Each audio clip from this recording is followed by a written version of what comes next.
Hello, Kieran Gunter here, presenting for you the second episode of my Getting into Jazz Guitar series. Today, we're going to make sense of some of jazz's more intimidating sounding chords. Chords with names like D flat 13 flat 9, B minor major 7, and E7 altered, that could almost resemble a postcode if you squint at them. We're going to learn about some of the numbers and words that come after the chord letter, aka the bits that might put aspiring jazz guitarists off jazz entirely. Many chords that people think of as jazzy are just simply regular chords that make use of what are called upper extensions. What are upper extensions, I hear you ask? Well, I'm now going to use the key of C major to explain. C, D, E, F, G, A, and B, which we can also think of as root, second, third, fourth, fifth, sixth, and the seventh degrees of the scale. From each of these degrees, I can make a chord. Let's focus on the fifth of those, which in the key of C major is a G major chord. Chord 5, as we shall now be calling it, is the second strongest chord in any key after chord 1. Chord 5 to 1 gives a strong sense of finality. We call this a perfect cadence. Perfect cadences are extremely common in music. They give this sense of finality, as essentially it is tension to release. It's with this high tension chord 5 that I am going to demonstrate a few upper extensions. Remember our notes from C major? Well, if I play the same notes, but instead go from G to G, G, A, B, C, D, E, F, G, I get a G mixolydian mode. Even though I've used all the same notes, by playing them in order from a different starting point, I get a slightly darker sound. Mixolydian mode is almost identical to the major scale. In the case of G, G mixolydian has an F natural, commonly referred to as the flattened seventh, and it sounds like this: G, A, B, C, D, E, F, G, whilst G major has an F sharp, the natural seventh, and that sounds like this: G, A, B, C, D, E, F sharp, G. Otherwise, they're completely identical. In a perfect cadence, we move from a mixolydian sound to a major sound.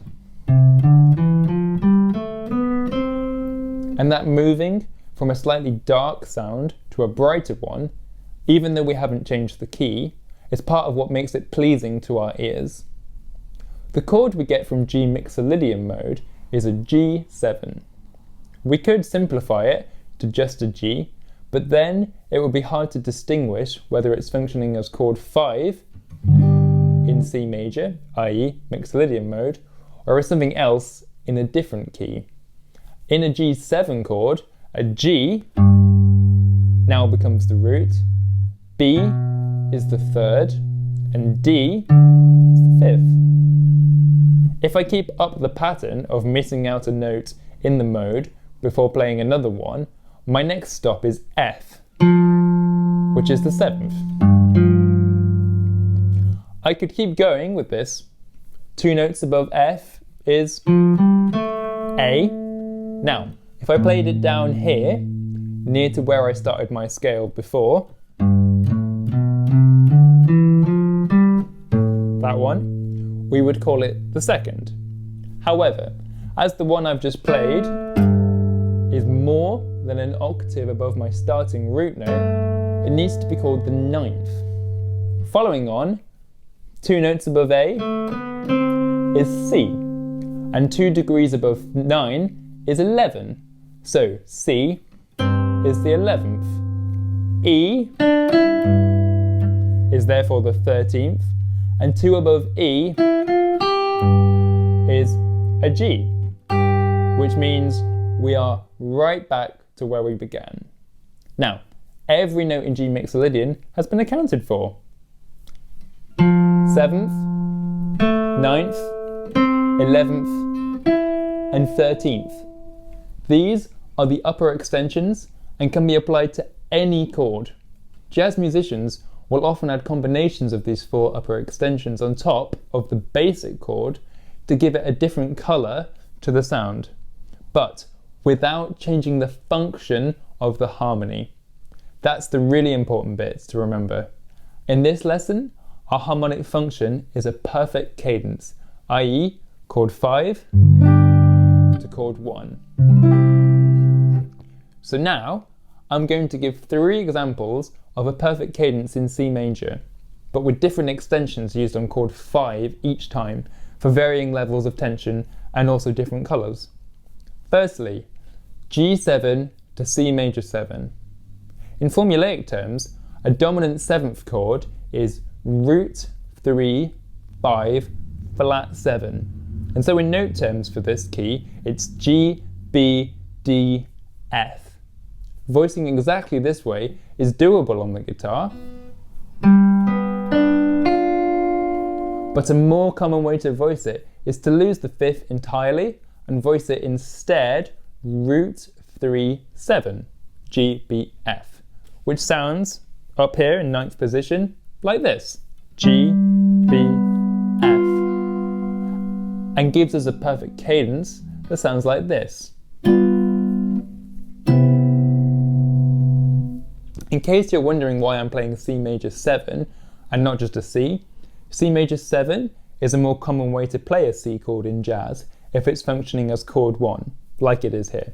Here, I'm playing it C, B, E.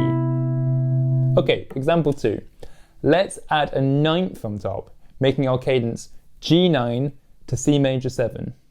Our formula is now root 3, 5, flat 7, 9, G, B, D, F, A. But again, dropping the 5th is not going to compromise the sound and will give us a more pleasing voicing. Root 3, flat 7, 9, G, B, F, A, which sounds like this. It's very similar to the last chord, G7, but we've added here an A, which is the 9th. And our cadence back to C major 7 sounds like this. Different but the same. Let's keep going by making use of the 13th. Our complete instruction code to make G13 should be root 3, 5, flat 7, 9, 11, 13. However, 7 note chords are impossible to play on the guitar. Only got 6 strings. So try this instead. Root, flat 7, 10. 10 means you raise the 3rd, in this case a B, up an octave, and 13. That means we need G, F, B, E. G13 to C major 7 is a lovely cadence. And this C major 7 is exactly the same as that one, just in a different position on the fingerboard. C, B, E. Another thing to bear in mind is that you can also sharpen or flatten any degree by a semitone or suspend some of them, like the 3rd. G13 can very easily become G13 sus. A common way to play this on guitar is root, flat 7, 9, 11, 13. The suspended bit refers to raising the 3rd, remember, B, up to the 4th, which would be C. However, if we voiced it root, 4, flat 7, 9, it's a slightly muddy sound. So instead, we raise the 4th up an octave, so that it's now an 11th.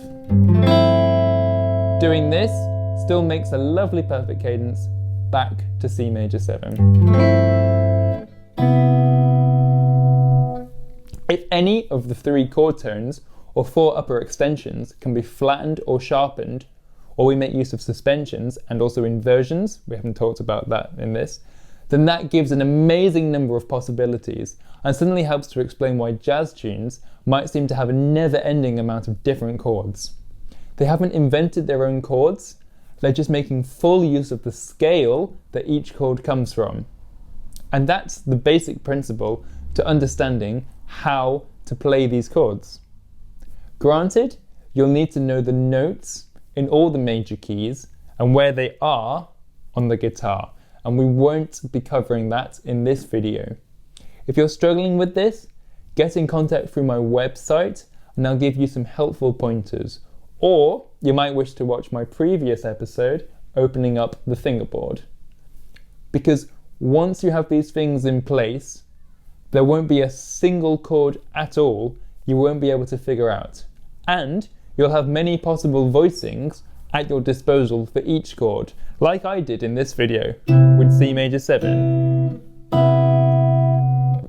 Try some of this out and let me know in the comments how you're getting on. If either of my 2 Getting into Jazz Guitar video tutorials have inspired you to learn more about how to play jazz guitar, why not sign up for Skype lessons with me? For more information, click on the logo below. That will take you to my contact page where you can let me know how I can help you. Alternatively, get in touch through my official Facebook page, Going Gunter Music, or also on Instagram. Thank you all so much for watching. Happy guitar playing, and bye for now.